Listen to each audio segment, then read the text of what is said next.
IDTV మన ఉనికి మన వాణి. అందరికీ నమస్కారం. నేను మీ doctor Sirisha Ravutu, general laparoscopic surgeon, proctologist మరియు పోడియాట్రిస్ట్. నేను అపోలో క్రైడల్ జూబ్లీ హిల్స్ మరియు అపోలో క్లినిక్స్ నార్సింగి మరియు అపోలో క్లినిక్స్ మణికొండలో వర్క్ చేస్తున్నాను.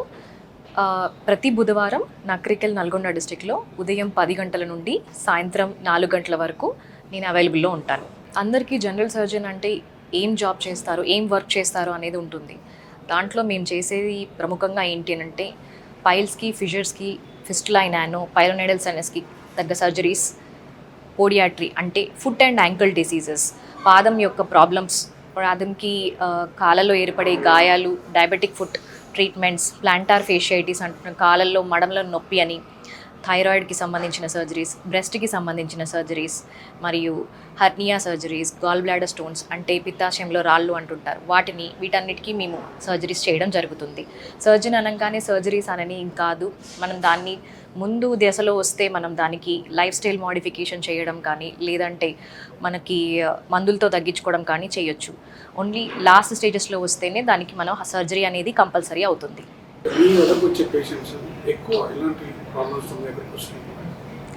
ఎక్కువ నా దగ్గరికి వచ్చే పేషెంట్స్కి పైల్స్కి, ఫిషర్స్కి, ఫిస్టులా నానోకి, పైలోనైడల్కి సంబంధించిన ప్రాబ్లమ్స్తో వస్తుంటారు. దానికి బ్రెస్ట్ సర్జరీస్కి సంబంధించినవి లేదంటే కాళ్ళల్లో డయాబెటిక్కి ఫుడ్కి సంబంధించిన విషయాలతో వస్తుంటారు. ఈరోజు దాని గురించి ఒక ట్రీట్మెంట్లో పైలోనైడల్ సైనస్ డిసీజ్ అంటుంటాం. అంటే మనకి ఒక చిన్న పిట్స్ లాగా కానీ లేకపోతే ఒక బంప్ లాగా కానీ ఒక పింపుల్ లాగా కానీ మనకి బటక్స్కి మధ్యలో అంటే ఆ క్లెఫ్ట్లోకి గ్లూటియల్ క్లెఫ్ట్ కానీ నేటల్ క్లెఫ్ట్ కానీ అంటుంటాం, దాంట్లోకి మనకి ఇవన్నీ రావడం జరుగుతుంది.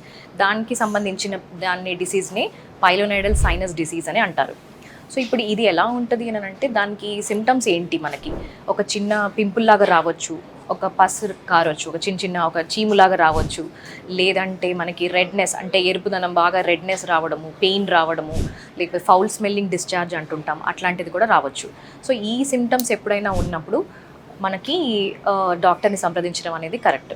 ఇప్పుడు దీన్ని మనం ఎలా డయాగ్నోస్ చేయాలి, అసలు ఫస్ట్ మనము ఎవరెవరిలో ఎక్కువగా వస్తుంది, ఎక్కువ మందిలో ఎవరెవరిలో ఎక్కువగా వస్తుంది అనేది చూసుకుంటే కనుక థిక్ హెయిర్ అంటే చాలా థిక్ ఒంటి హెయిర్ ఎక్కువ ఉండటం వల్ల, ఎక్కువసేపు కూర్చోవడం వల్ల, చాలాసేపు ఒకటే ప్లేస్లో కూర్చోవడం, లేకపోతే ఒబేసిటీ అంటుంటాము లావుగా ఉండటం వల్ల, లేదంటే స్వెట్టింగ్ వచ్చేవాళ్ళు, చాలామందికి స్వెట్టింగ్ ఎక్కువగా వస్తూ ఉంటుంది, ఆ స్వెట్టింగ్ వచ్చేవాళ్ళు, లేదంటే ఒక్కోసారి థిక్ హెయిర్ కనుక మనం కూర్చొని ఏమవుతుందంటే అది లోపలికి పెరుగుతూ ఉంటుంది. ఆ పిట్ ఏదైతే ఉంటుందో గుంటె చిన్నది ఏమంటూ ఉంటామో అది మనకి లోపలికి పెరగడం జరుగుతుంది. దానివల్ల అక్కడ ఉన్న టిష్యూ ఏదైతే ఉందో అది ప్రాబ్లంగా అది చిన్నగా పుండుగా మారి మెల్లమెల్లగా పస్ కలెక్షన్ అయ్యి దానికి అక్కడి నుంచి చిన్నగా బయటికి డిశ్చార్జ్ లాగా రావడం జరుగుతుంది. కానీ మనం ఎప్పుడు చూసుకోవాలి అని అంటే మనం రెగ్యులర్గా ఏదైనా అబ్జర్వ్ చేస్తూ ఉండాలి.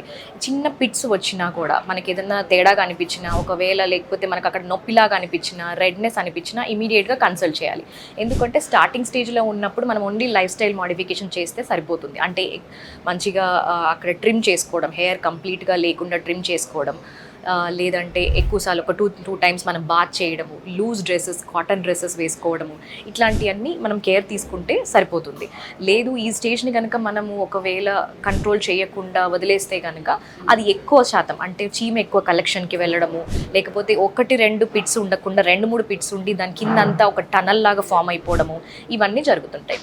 సో దీన్ని మనం ఎలా అసలు పైలోనైడల్ డిసీజ్ అని ఎలా తెలుస్తుంది? ఫస్ట్ మీకు ఈ చెప్పిన పైన ప్రాబ్లమ్స్లో ఏమైనా చెప్పిన ప్రాబ్లమ్స్లో ఉంటే కనుక ఫస్ట్ ఒకసారి డాక్టర్ని సంప్రదిస్తే ఇది ఒక ఆల్మోస్ట్ 60% వరకు డాక్టర్ కరెక్ట్గా చూసి ఎగ్జామిన్ చేస్తేనే మనకు డయాగ్నోసిస్ వచ్చేస్తుంది.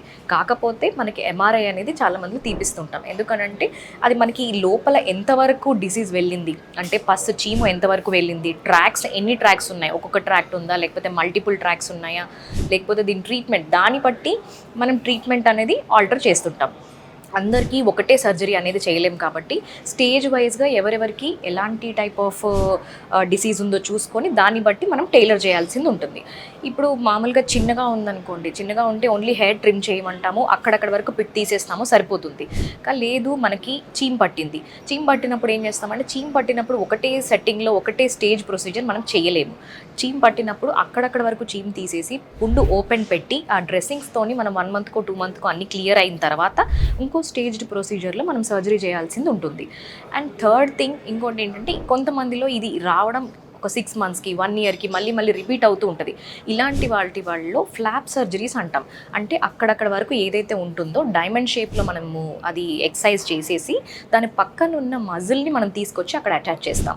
ఎందుకు అంటే ఆ నేటల్ క్లెఫ్ట్ ఏదైతే ఉందో అది ఫ్లాట్ అయిపోవడానికి. ఆ ఫ్లాట్ అయిపోతే మనకి ఎక్కువసార్లు రికరెన్సెస్ వచ్చే అవకాశాలు చాలా తక్కువగా ఉంటాయి.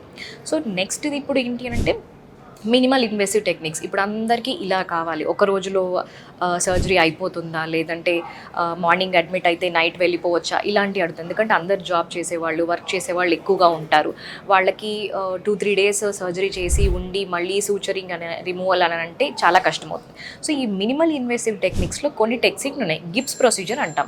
అదేంటి అని అంటే మనకి పంచ్ బయోప్సీస్ లాంటి ఒక పెన్ లాంటివి ఉంటాయి. సో అంతంత వరకు ఎక్కడైతే పిట్స్ ఉన్నాయో, మనకి హోల్స్ లాగా ఉన్నాయో, ఆ హోల్ వరకు కండ వరకు తీసేస్తుంది.